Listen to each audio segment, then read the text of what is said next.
आता सध्या आपण करमाळ्यामध्ये आहोत। करमाळ्यामध्ये आज मोफत भांडी वाटपाचा कार्यक्रम झाला। या कार्यक्रमासाठी मुख्यमंत्र्यांचे OSD मंगेश चिवटे हे होते, ते आपल्याबरोबर आहेत। दादा, नेमकं काय सांगाल या कार्यक्रमाबाबत आणि आपले रुग्णांची देखील मोठ्या प्रमाणात सेवा होते।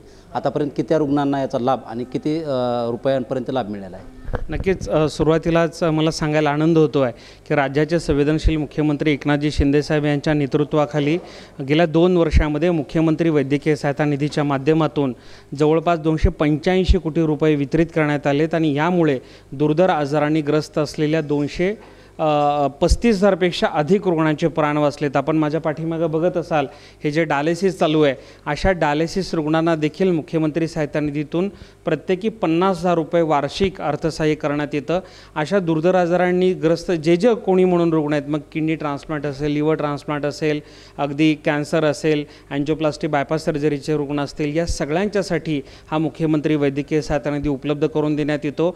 आणि गेल्या 2 वर्षांपूर्वी ज्या दिवशी मुख्यमंत्री एकनाथजी शिंदेसाहेबांनी पदभार स्वीकारला मुख्यमंत्री म्हणून, तेव्हापासून या योजनेमध्ये अतिशय सुलभता, सुसूत्रता आणण्याचं काम हे आमच्या कार्यकाळामध्ये करण्यात आम्हाला यश मिळालं। या योजनेतील व्यक्तिमहात्म्य आता पूर्णतः आपण संपवलेलं आहे।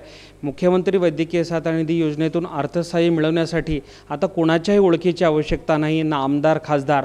आता आपलं ब्रीद वाक्य आहे, ना वशिला ना ओळख, थेट मिळते मदत। म्हणजे अगदी कोणाच्याही ओळखीची आवश्यकता नाही। अगदी मंगेश चिवटेला देखील या योजनेतून लाभ मिळवण्यासाठी मला भेटण्याची गरज नाही, कारण आपण आता एक टोल फ्री क्रमांक सुरू केलेला आहे, 8650 567 567। या टोल फ्री क्रमांकावर जर आपण कॉल केला तर मुख्यमंत्री वैद्यकीय सहायता निधीचा अर्ज आपल्याला मोबाईलवर प्राप्त त्या ठिकाणी होतो आणि अर्ज त्याची प्रिंटआउट काढून विहित नमुन्यामध्ये योग्य कागदपत्रांसहित जर तुम्ही आम्हाला ईमेल केला तर ऑनलाईन पद्धतीने त्याची पडताळणी मंत्रालयामध्ये केली जाते आणि संबंधित रुग्ण ज्या रुग्णालयामध्ये ॲडमिट आहे त्या ठिकाणी हे अर्थसहाय्य वर्ग करण्यात येतं। एक पारदर्शकता या योजनेमध्ये आपण तयार केलेली आहे।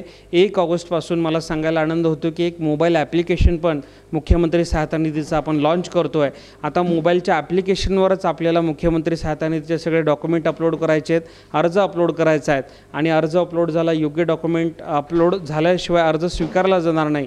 एकदा का अर्ज आमच्याकडे आला तर 1 आठवड्याच्या आत, म्हणजे शासकीय 1 आठवडा, सोमवारी अर्ज केला तर शुक्रवारी संबंधित रुग्ण ज्या रुग्णालयामध्ये ॲडमिट आहेत त्या रुग्णाच्या खात्यावर ते पैसे वर्ग करण्यात येणार। अशी एक ट्रान्सपरंट सिस्टीम या ठिकाणी आपण केली आहे। आणि एक विनम्र आव्हान देखील या योजनेच्या अनुषंगाने मला करायचं आहे की ही योजना निःशुल्क आहे, मोफत आहे। या योजनेतून लाभ मिळवण्याची प्रक्रिया मोफत आहे आणि या योजनेमध्ये एखादं रुग्णालय अंगीकृत करायचं असेल तर ती देखील प्रक्रिया मोफत आहे। त्यामुळं कुठल्याही रुग्णांनी, रुग्णाच्या नातेवाईकांनी कुठल्याही खाजगी व्यक्ती, संस्था किंवा एखाद्या मध्यस्थाच्या द्वारे अर्ज करू नका, थेट अर्ज करा आणि ही मदत मिळवा, हे देखील आव्हान या निमित्ताने मी करतो आहे। या कार्यक्रमामध्ये आपण एक मुख्यमंत्री साहेबांचे एक ऐतिहासिक मुख्यमंत्री म्हणून पंढरपूरच्या कार्याबद्दल उल्लेख केला, नेमकं काय त्याबद्दल सांगा? पंढरपूरच्या अनुषंगाने मला आवर्जून सांगायचं की आदरणीय एकनाथजी शिंदेसाहेब नेहमी म्हणतात की मी पांडुरंगाचा सेवेकरी आहे आणि वारकऱ्यांची सेवा करणं हीच माझ्या अर्थानं पांडुरंगाची सेवा आहे। आपण बघितलं असेल गेल्या 70 वर्षामध्ये महाराष्ट्राचे अनेक मुख्यमंत्री आले आणि गेले, मात्र एकमेव मुख्यमंत्री एकनाथजी शिंदेसाहेब असे आहेत की जे आषाढी पूजेसाठी फक्त आले नाहीत, तर आषाढी पूजेच्या अगोदर 3 दिवस गेल्या 3 वर्षापासून ते येत आहेत, स्वच्छतेचा आढावा घेतात। वाळवंटात त्या दिवशी मुख्यमंत्र्यांच्या महोदयांच्या सोबत आम्ही गाडीवर त्या ठिकाणी फिरलो। मुख्यमंत्री महोदयांनी टॉयलेटचे दरवाजे उघडून स्वच्छतेची त्या ठिकाणी पाहणी केली। वाळवंटामध्ये जे खड्डे पडलेले आहेत त्या खड्ड्यांमध्ये 4 लहान मुलांचा मृत्यू झाला होता, त्याच्यावर मुख्यमंत्री महोदयांनी कलेक्टर साहेबांना आदेश दिले आणि ते खड्डे आता बुजलेले आहेत। पंढरपूर शहरामध्ये तुम्ही गेला तर 100% स्वच्छ पंढरपूर त्या ठिकाणी दिसत आहे। एवढ्या 10-12 लाख लोक आली आहेत, मात्र कुठेही रस्त्यावर घाण, अस्वच्छता, केळीचे साल्टं इकडं तिकडं पडलेत, कचरा झालेत, अशा पद्धतीचं कुठेही चित्र दिसत नाही आहे। मला वाटतं महाराष्ट्राच्या इतिहासामध्ये पहिल्यांदाच एवढी मोठी निर्मल वारी, स्वच्छ वारी आणि आरोग्यदायी वारी या कार्यक्रमाच्या निमित्तानं होते। मुख्यमंत्री महोदयांच्याच अध्यक्षतेखाली सुरू असलेला मुख्यमंत्री वैद्यकीय सहायता कक्षाच्या माध्यमातून त्या ठिकाणी आळंदी ते पंढरपूर आणि देहू ते पंढरपूर या दोन्ही पालख्यांमध्ये आपण आरोग्यसेवा दिलेली आहे। जवळपास 22पेक्षा अधिक डॉक्टर, नर्सिंग स्टाफ हा मुख्यमंत्री कार्यालयातला त्या ठिकाणी कार्यरत आहे आणि वैद्यकीय सेवा त्या ठिकाणी देत आहे। मला वाटतं एक अभूतपूर्व अशी व्यवस्था, मग आरोग्य व्यवस्था, स्वच्छतेची व्यवस्था, प्रशासनाकडनं जी काय अत्यावश्यक व्यवस्था ती सगळी केली आहे. आणि सर्वात आनंदाची बाब म्हणजे आळंदीच्या तुळशी वृंदावनाच्या धर्तीवर उद्या त्या ठिकाणी पंढरपूरमध्ये तुळशी वृंदावनाचं उद्घाटन होणार आहे, मराठा भवनाचं उद्घाटन होणार आहे. पंढरपूर शहरामध्ये स्टॉर्म वॉटर जे साचतं, पाऊस मोठा पडला की पाणी साचतं, तर त्या अनुषंगानं मुख्यमंत्री मोदी घोषणा करणार आहेत. आणि सर्वात महत्त्वाचं, तिरुपतीच्या धर्तीवर आता पंढरपूरमध्ये टोकन सिस्टीम सुरू होणार आहे.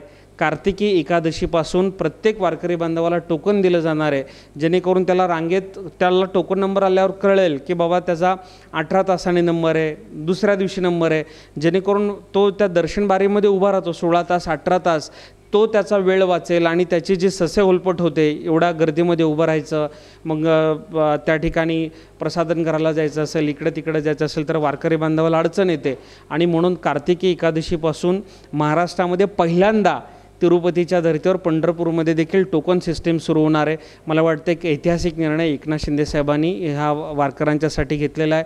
मुख्यमंत्री तीर्थदर्शन योजना असू देत, वारकरी महामंडळ असू देत, दिंड्यांना प्रत्येकी 20,000 अनुदान असू दे, एवढं मोठं मला वाटतं वारकऱ्यांच्या दृष्टीनं जे सगळं काम केलं आहे, खऱ्या अर्थानं मुख्यमंत्री महोदय वारकऱ्यांचे सेविकरी म्हणून या ठिकाणी काम करत आहेत. आता आपण पाहतोय की विधानसभेच्या निवडणुका तोंडावर येत आहेत. आपले बंधू महेश चिवटे देखील करमाळा विधानसभेची निवडणूक लढवण्याच्या तयारीत आहेत, परंतु करमाळ्याची जागा आहे ती अजित पवार राष्ट्रवादीच्या गटाला जाते. नेमकी भूमिका कशी असणार आहे आपल्यावर? शेवटी आपण बघा, सध्या महायुती आहे. एकनाथजी शिंदे साहेबांच्या नेतृत्वाखाली, देवेंद्रजी फडणवीस साहेबांच्या नेतृत्वाखाली आणि अजित पवार साहेबांच्या नेतृत्वाखाली हे महायुतीचं सरकार आहे.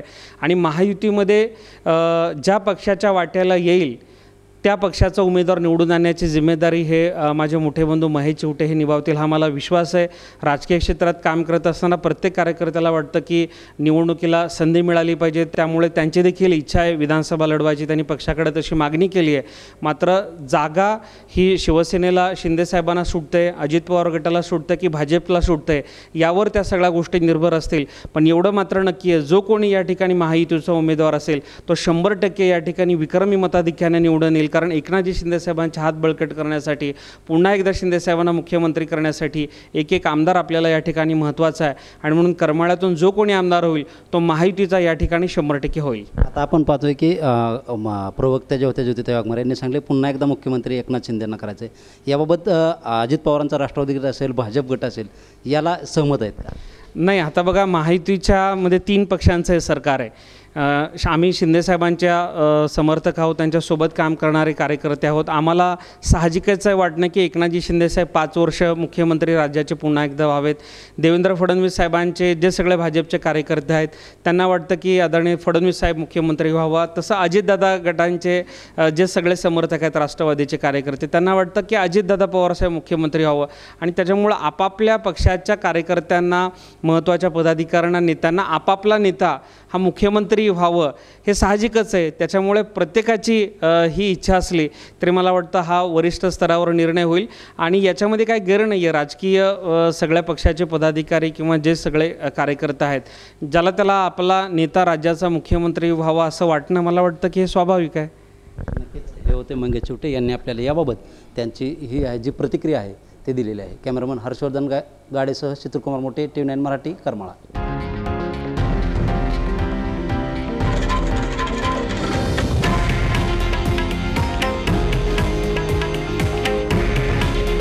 हे आहे देशातील नंबर 1 न्यूज नेटवर्क आणि आपण पाहत आहात TV9 मराठी. काळजी तुमची, हित महाराष्ट्राचं.